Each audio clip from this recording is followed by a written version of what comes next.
Hello all, it is Michael Brownstein here with the Food and Wine Life channel, and I'm here with the beautiful Eva Clay. And today Eva is going to cook my mom's Hungarian chicken. Even though we're Polish, I grew up with this recipe since I was a little girl and it was my favorite dish. And when my mom was in the hospital, my dad was working and I asked him what to do step by step, and he gave me directions, and it's the first dish I cooked, even though I burned it. But for about 6-7 years old, it's not bad. But today we'll give you a real version, not burned, tasty, delicious, and easy to follow directions. And if you all like this channel or like what you see, please like and subscribe. Let's get into the recipe. So the beautiful Miss Eva is going to tell us what the ingredients are for this recipe. So for the Hungarian chicken, we'll have 4 chicken thighs, and I marinated the chicken thighs overnight with salt, pepper, Hungarian paprika, garlic, and a little bit of fresh parsley. So for the sauce, we'll have onions, pureed sauce, tomato sauce, it's about 16 ounces, black pepper, flour, sour cream, salt, Hungarian paprika, butter, olive oil, and some extra tomato paste. As also we'll use some chicken broth and water. So we have heated the pan, and we'll add our butter, and we'll toast the butter a little bit to get a little extra flavor. So we'll coat the pan with the butter and let it caramelize a little bit.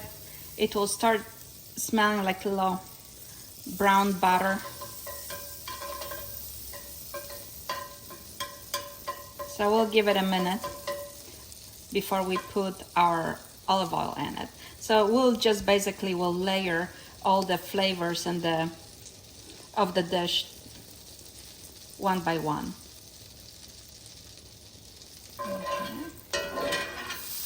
So the butter toasts really quickly, so be careful not to burn it. So I can already see the difference in the color. And I'll give it another couple of seconds to work itself a little bit more. Okay, let me check. Oh yeah. Okay, so after the butter starts toasting a little bit, then we'll add our olive oil. It's about 2 tablespoons. And then we'll start frying up our chicken on both sides. And if you don't want skin, you can take the skin off.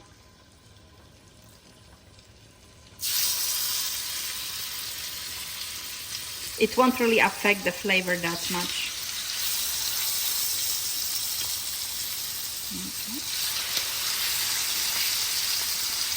So this dish my mom used to make probably every other week.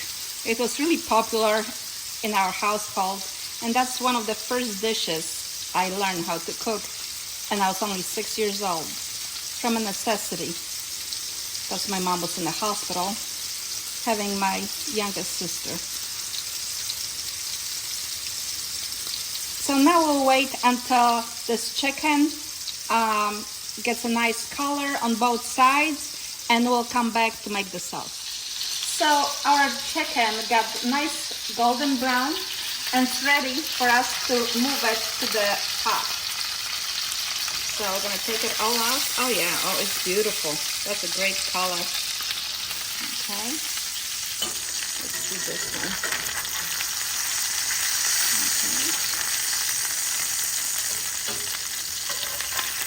That's some great color on that chicken. Okay. So with the leftover oil, we'll put some of our onion into the grease. And we'll saute them a little bit until golden color, a little translucent. So while our onion is frying, we'll add a little bit of salt and pepper to layer the flavors again. We don't want our food to be bland. If you layer the seasoning every time you make a dish, it will come out always. They're very good, and it will taste like something you made a day before or hours before, because the seasoning has longer time to marry each other. So the onions are ready for us to move them to the other pot where our chicken is. So they have really nice yellow color with a little bit of brown edges, and that's exactly what you want. It doesn't have to be all the way translucent. Okay, so we're gonna move this here.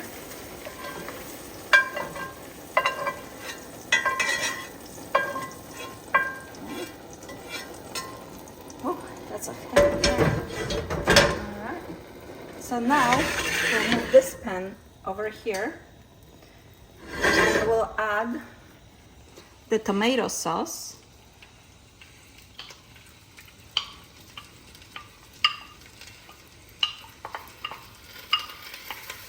That was about 16 ounces.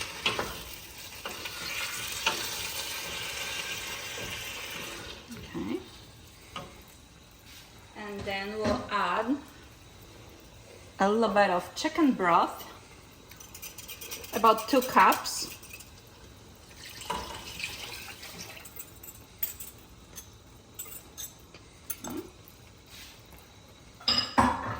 And we'll put about 2 tablespoons of sweet paprika, and that's a mild paprika, or to taste, whatever you like. A little bit more of fresh cracked black pepper.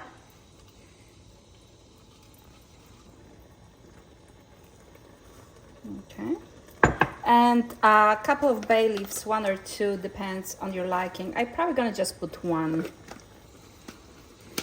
And now we'll cook this for about 35 to 40 minutes until the meat gets tender. So we have mashed potatoes ready, and our chicken. Oh wow, this smells amazing, looks amazing. Let me double check the flavor if it needs anything. Very good. Okay, so this sauce, if you can come closer, I'm not sure how close you can see this, but it's kind of thick, so it doesn't need the flour. So if it doesn't need the flour, doesn't need the water, doesn't need the tomato paste that I thought it would need, so it's actually pretty much done. I'm just gonna add a little bit of sour cream. So here in this bowl, I have 2 different things. I have a little ladle for the sauce, and the little whisk for the sour cream. So we'll take our sour cream and put it in the bigger bowl. Okay. And then with the little ladle, I'll put the whisk in here, we'll just add a tiny bit of the hot sauce and we'll mix it. It's called tempering. So if you temper your sour cream like that, when you add it to the sauce, it won't curdle. But if you want to make sure it doesn't curdle, you can add a little bit of sour cream, a little bit of flour, to your sour cream. So we're bringing it to a warmer temperature.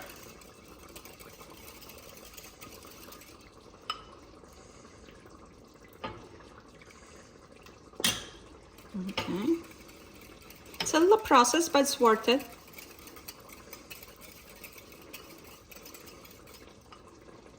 And I'm gonna turn it off for a minute so it's not boiling completely. Okay.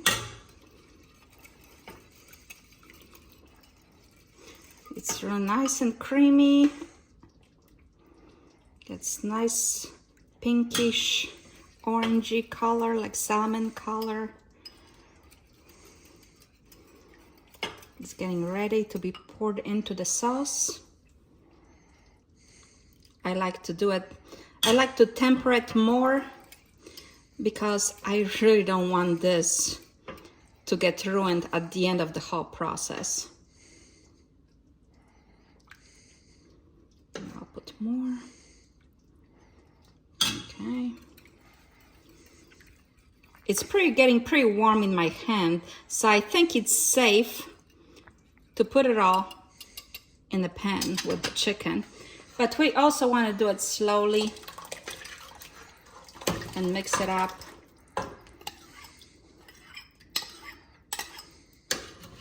Slowly, gently. It came out beautiful. Didn't curdle. Became like a creamy, nice and creamy, simple tomato sauce.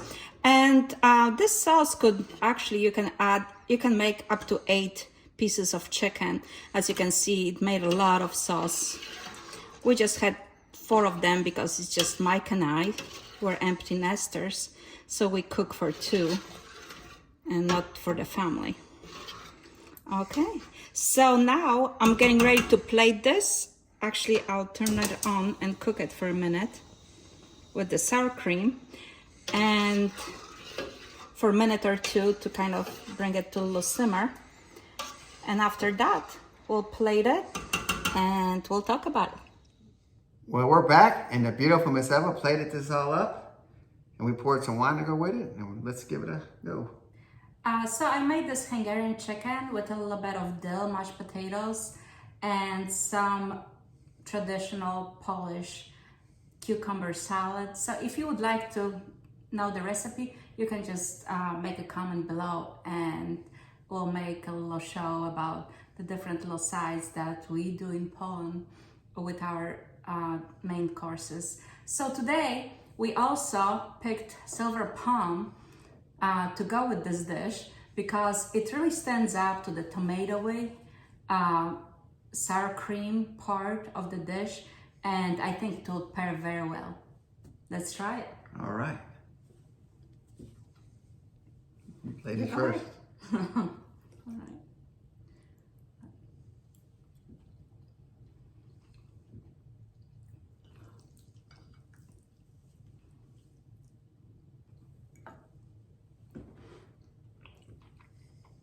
Very good. Did a great job. I could taste the sour cream and the cucumbers, and Yeah, the mashed potatoes to go with it. let me try that too. Try it again on that side. So, yeah. Very good. Try a little of this cucumber salad.